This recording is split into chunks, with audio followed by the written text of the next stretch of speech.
For our service today, we ask young people in our congregation and in our community to share their reflections on Earth Day and climate change with us. Our first speaker is Nick Tasco. Nick is a junior at Portage Central High School, and he's attended UUCC since he was a preschooler. Nick thinks of himself as a pretty average kid. When not going to school, doing homework, working at his part-time job at Barry's, or practicing for the driver's license road test, he likes to hang out with friends and watch horror movies. Come on up, Nick.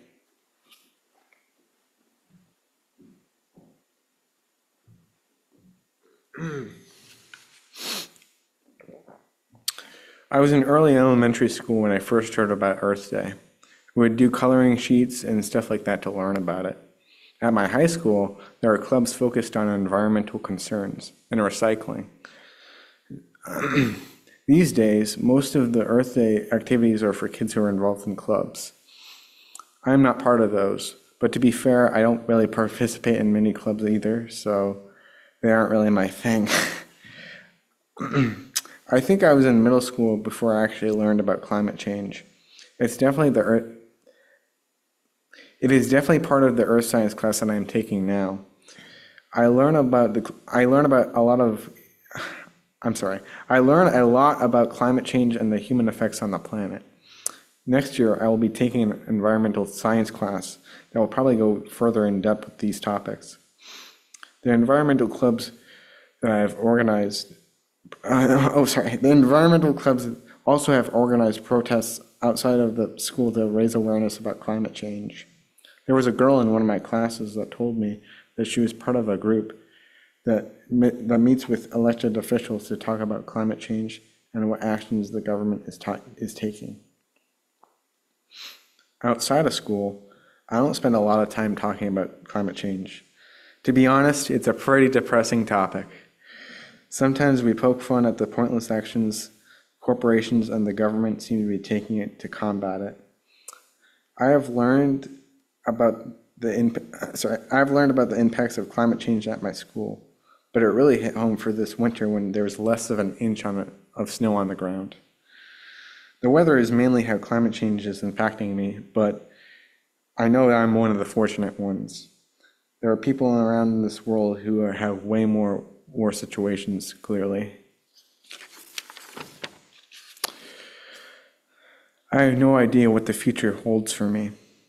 If I had a random guess of what my life would be like in 2080, when I'm the same age as all of you are now, no offense, based on what I know, I imagine I'll be living in a retirement home somewhere strapped to VR goggles, seeing serene green forests around me while the real life Earth is a barren, dry, lifeless desert. Everyone I know is a little afraid of what the future holds. I know there are actions that we can take and things that we can do, but there is so much uncertainty. There is so much things that we need to be done for change. There are so many people, quite a few in our government, who deny or ignore what is happening because it makes them a lot of money. It is hard to know what to do.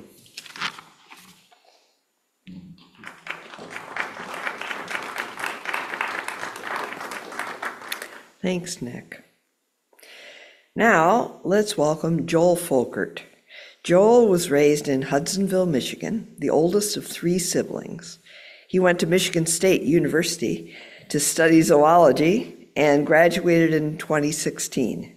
He moved to the Kalamazoo area that year for a job and has been around ever since. Joel currently works as a research associate at a small preclinical research lab here in Portage. During his free time, he enjoys reading, video games, chess, movies and shows, and biking. He also likes learning more about biology, geology, astronomy, cosmology, and history. Joel became an official member of UUCC in 2023. Come on up, Joel.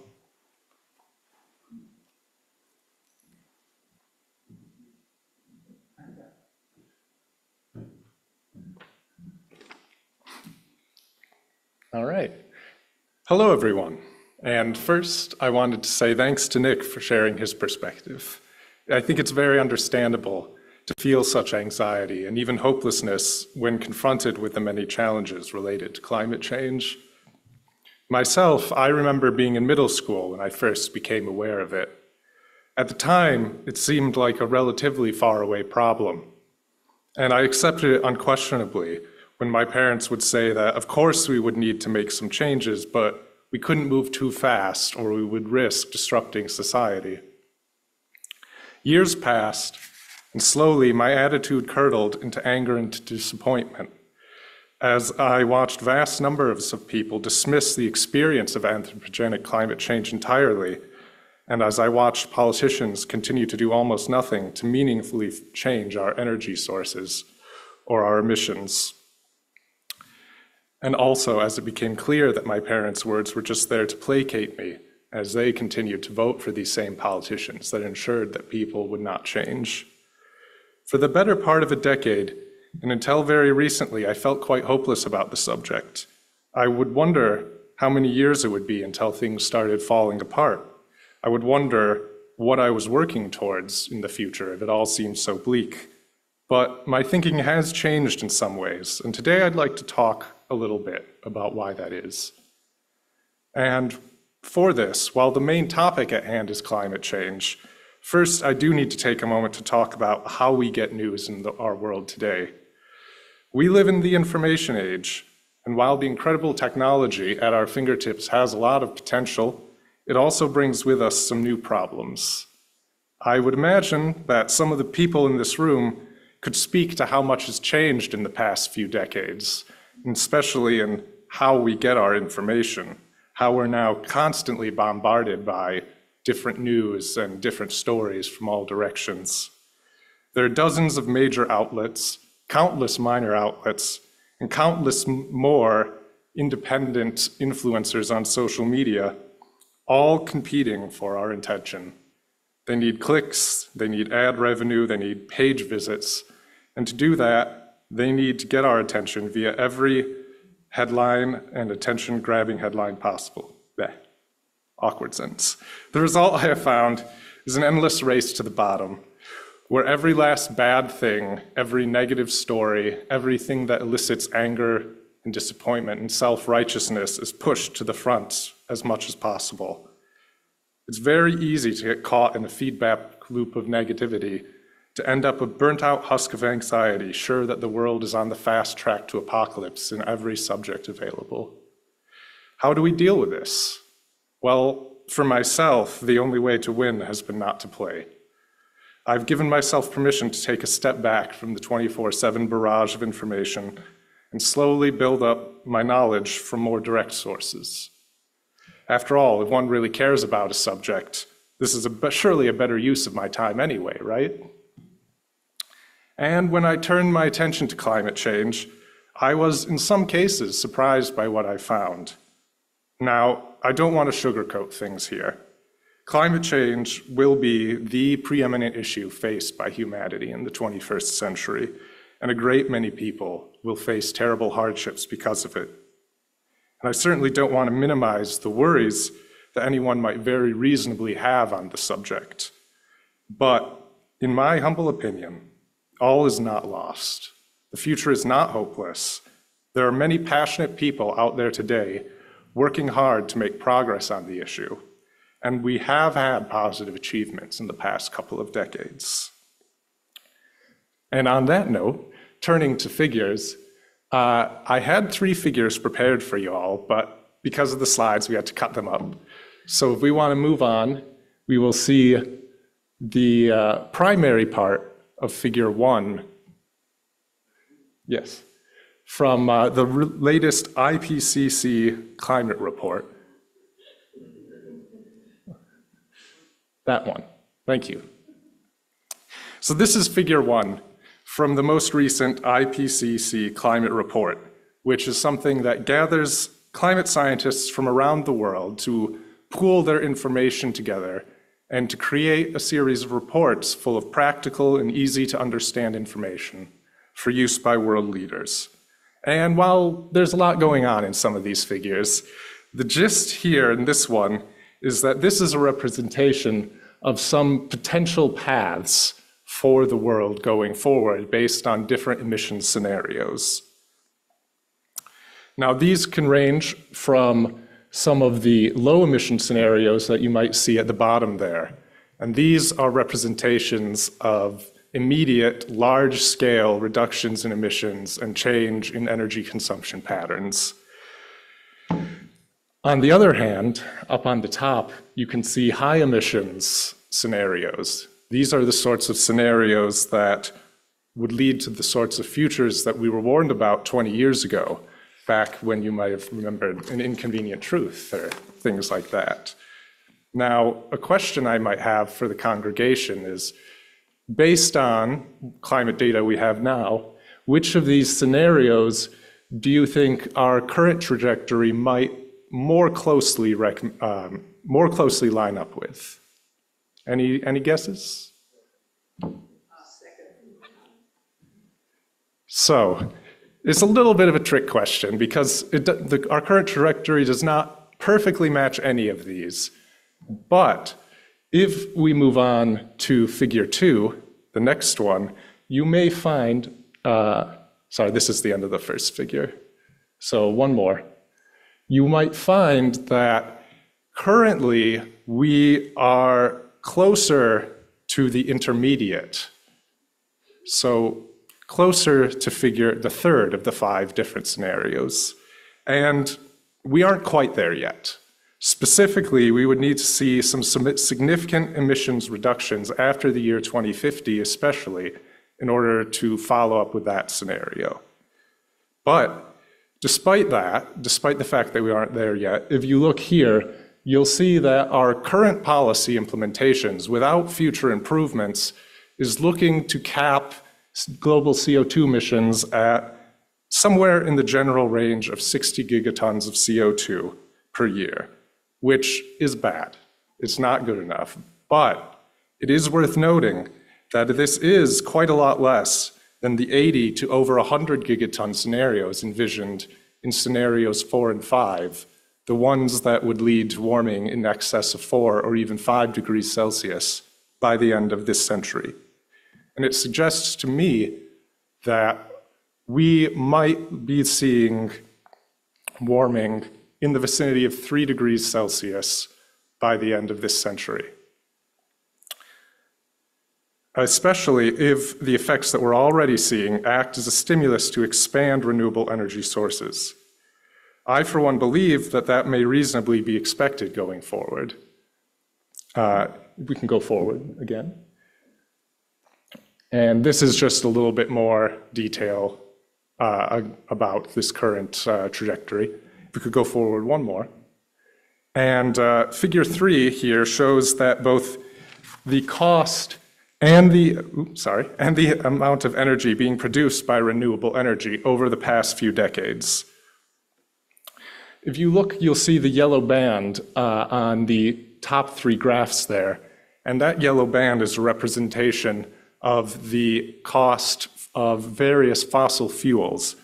And it means that if you see the line for these renewable energy sources going down into it, that they are economically competitive with these fossil fuels.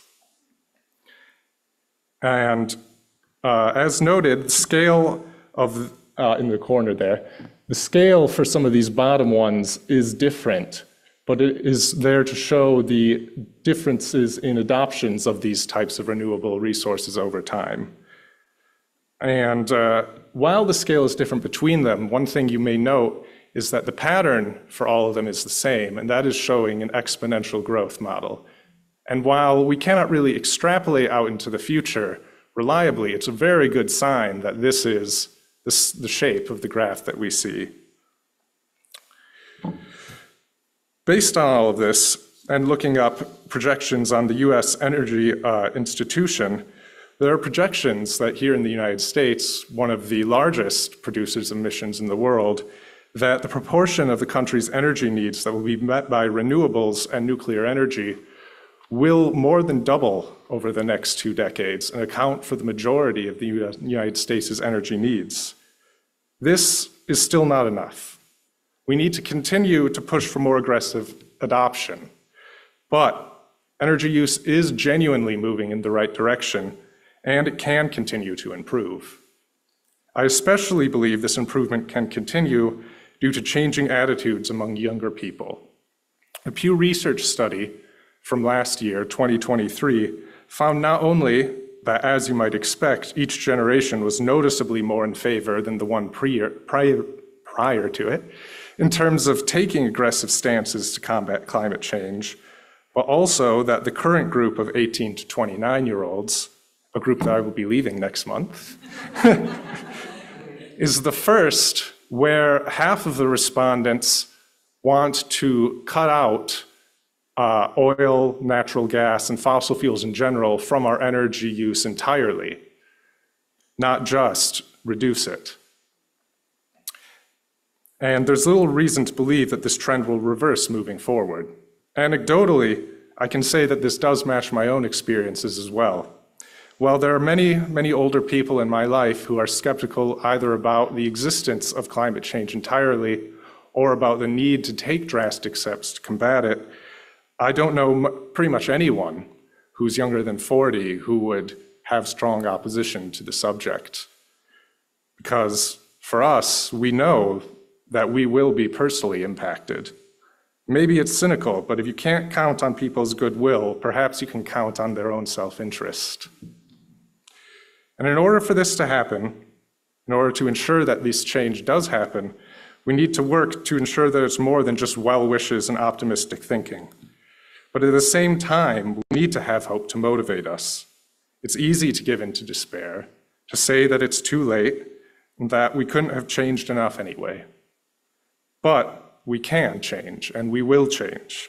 Climate change will cause great damage, but it will not destroy us. We will reach the dream of a stable Earth.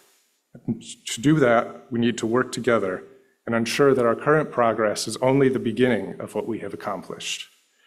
And to help give us ways to do that, Miriam has gotten a video for us.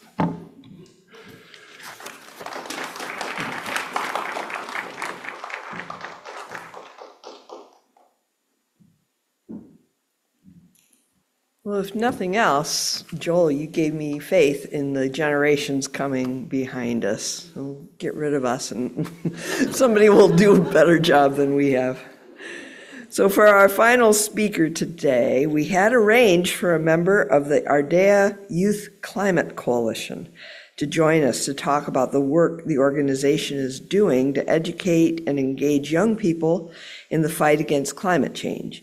Unfortunately, they had to bow out at the last minute, and we were unable to find a replacement. We were, however, able to find a recording of several members of the group on the Make It Happen Monday podcast hosted by Kalamazoo County Youth Cabinet. So now, through the magic of YouTube, I'm happy to present the Ardea Youth Climate Coalition. Steve, take it away.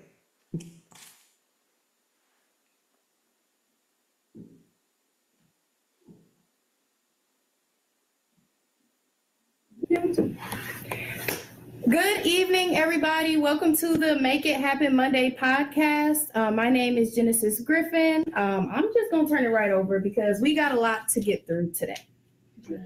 I'm Eddie Anderson, a senior at Kalamazoo Central High School. It's my first year at Ardea. I'm Elliot Spoelstra, also a senior at Kalamazoo Central, and this is my 4th year with the Ardea. I'm Maya Bresson. I'm a senior at Madawan High School. This is my 2nd year with Ardea. I'm Olivia Schenker, and I'm a senior at Kalamazoo Central, and this is my 2nd year with Ardea. I'm Angie Renault. I'm a senior at Gold Lake, and this is my 1st year with Ardea.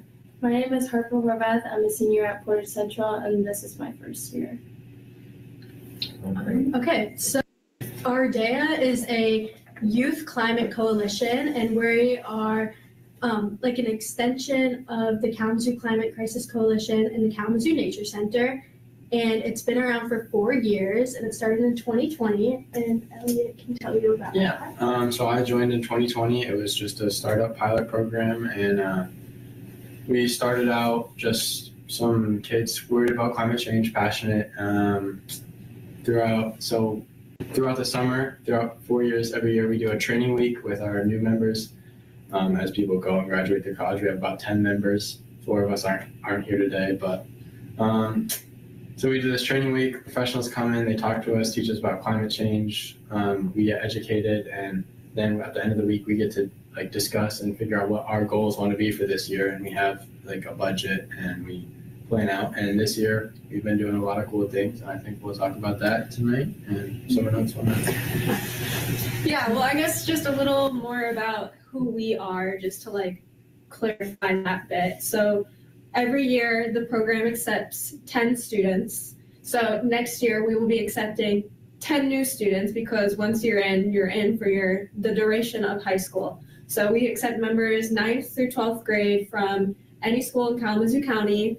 And like Elliot said, we have that summer training week. It's like 40 hours, I think, total, where we go to Heronwood, which is a satellite station in the Nature Center, do all that jazz. And then during the school year, we meet kind of like once every other week on average, to talk about what's going on, plan some events. We do a lot of collaborations, stuff like this, and overall just kind of work for climate action and empowering the youth voice in Kalamazoo. Yeah, I think that, we all take a lot of time out of our days and out of our lives. And we're all seniors in high school right now, everyone in the coalition, and we're all super busy, but we still make it such a priority to do things like this and be in the community and take action. And I think that's a really big part of what Ardea is being out in Kalamazoo and doing specific things to help like your goals. Mm-hmm. Yeah. So just to piggyback off that, because Izzy, do you want to introduce yourself? Oh yeah, I'm Izzy. I'm a part of the Kalamazoo County Youth Cabinet. So basically at the Kalamazoo County Youth Cabinet, just like you said, really trying to center youth voice and choice, and just hearing you guys talk about the purpose of Ardea, and like how you really want to be in the community all the time. What are some of the things, what are some of the like ways that you collaborate with the youth in the community? I was like specific things you've done, I guess, because I know you said like things like this, like obviously we're collaborating right now, but just like so we can get some more insight into Ardea. Yeah, definitely. A lot of our leaders, so we were part of like many organizations, so definitely like going between groups and incorporating like personal groups that we're already a part of with Ardea has been a big help. So like our first event was Fridays for Future protests, and so we had local groups like Kalamazoo Central Earth Changers, KC in Action, and it was KCNHS, a lot of kids were there. Yep, and then it was KC3 that came and Citizens Kalamazoo College class. Yeah, Citizens Climate Lobby. Students. So definitely incorporating those youth groups that already are established and reaching out to them is a big help when just networking for these events. Yeah, it was a pretty big protest. We had about 100 people.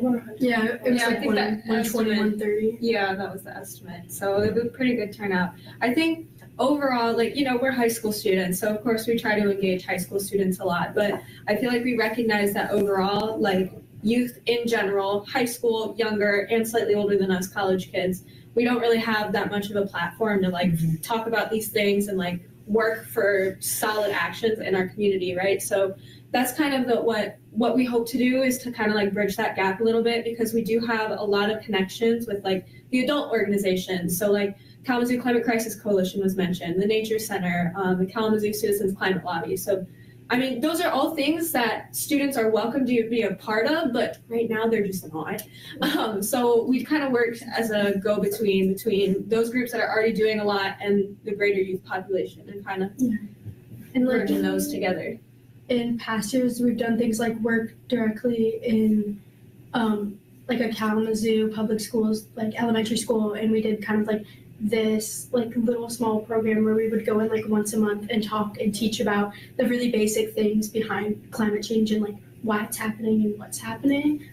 And this year specifically, I think that we've gotten like a lot more attention from other youth groups in the area. Like especially we did an event called Powerpalooza to help pass a climate change bill in Michigan, and that was on Western's campus, and I feel like we interacted a lot with youth there. And I think our presence in the community has really grown, and that with that has grown like our youth presence at a lot of the things we do. Yeah. So, something I'm wondering. So for me, like, what would you all tell somebody, or how do you get the youth interested to be committed for so long? Like, Yeah. So, what's this like? I don't know. Give me like an elevator speech. Like, what do you? I don't want to say sell it because I know you have to be passionate about something to commit to it. Anyways, that's with anything. But like, what do you think kind of grasps the youth's attention? Like, are there like, not to say this is the only reason, but like incentives, things like that? Yeah, I think a lot of it is like high school students really like reconnecting with like the outdoors after the pandemic and stuff. I don't know if you guys agree, but like that really affected, and that was when like climate change was really becoming like recognized and an issue. Well, because 2020 is when it started. So I think like even personally seeing changes outside, like the effects of climate change and really just wanting to make a difference. And it's super fun. Like we make it look fun too on social media. And I feel like all of our events have been pretty successful, at least this year. So I think it's not that hard to be interested in it. Yeah.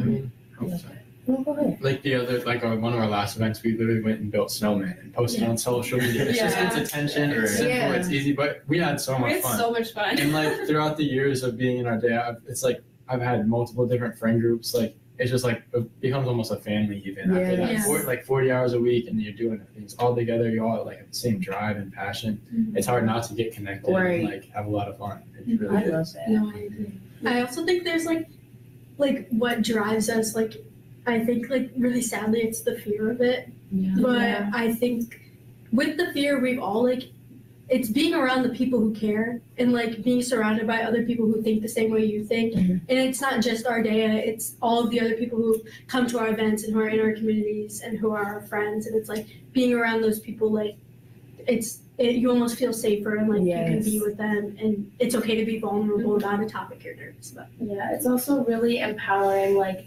for our first event, the protest that we talked about, like that was my first experience with all of us doing something, and it was really empowering to see so many other people like coming and supporting us and knowing that, you know, this is not like some small issue. It's not like, a one-man fight. Yeah. I also think like being around everyone who's like also educated and cares about those problems, like it helps negotiate, like, or not negotiate, but like reduce your climate anxiety, because that's something that we often struggle with a lot, because we know that it's only going to get worse unless we do something. And so when we come together and we start taking action, like that helps us like feel better. I love that. I would be interested too, because like I said, just being very transparent, I personally had not heard of just all the wonderful things y'all are doing to bring awareness to climate change. And in addition to that, I'm also not that educated about climate change myself, but I do know the effects like the pandemic, because I was born in 2002, so I played outside. Basically. So I know what it is to play outside, and I can only imagine to the youth who like who never experienced that anyways, and then they didn't have a transition from I want to take naps now. It was just, you know, they started like, you know how they talk about iPad kids? Yes. I hate to say that, but so I'm wondering, how do we connect and collaborate to get this? Because I can speak for probably, I grew up on the north side of Kalamazoo. Just, I don't know about how many of my people, not my people, but like how many people in my community know about climate change either. Right. Yeah, definitely like outreach is big for me, especially like within the Black community. So definitely just trying to get people to talk about it and like talking about issues like that are relevant to us in our community. So like with us, we had the issue with the PFAS in the water from the Kalamazoo plants, like near the north side and the east side community. So it's like, we're not being told about them, but once they're brought to us, it's big. Like it's just a big eye opener. Like, dang, nobody let us know about it. Yeah. Yeah. I feel like we kind of had a similar experience within our day this year about that. The graphic packaging incorporated, I think that's what it's called, GPI. You know, I mean, it just became known recently. It feels like that plant that's been there for so long has these pollution levels that are like way outside the federally accepted levels. And like, you know, that's in our community, and like there's people that live there and breathe that air every day. And I mean, unfortunately, we weren't able to get that involved with it because it was more towards the beginning of this year. But it's been a fight, and I know that, and it's been hard to get that listened to. But there's a lot of people that are learning about it, going out of their way, and are really fighting to fix that problem. Sure. I would love to explore that with you all further and getting that outreach.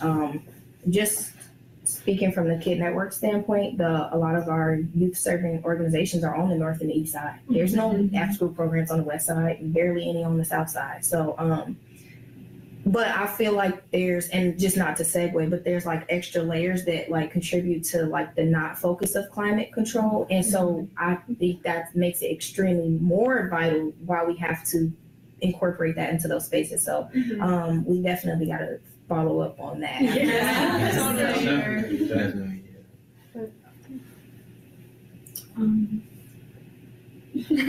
Well, okay, while you all were just talking just now, I was thinking a lot about how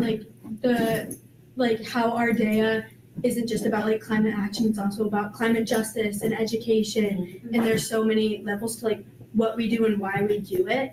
And I think that we all have really different things that like lie within us about our passion for climate change. And something like I think about a lot and I'm really passionate about is like food systems and like the disproportional like amount of people that live in food deserts, especially in Michigan and in Kalamazoo and on the north side. And I just think there's like so much to talk about there, and so many underlying things that people don't think about and don't even recognize because of like the history of Kalamazoo and the really significant redlining.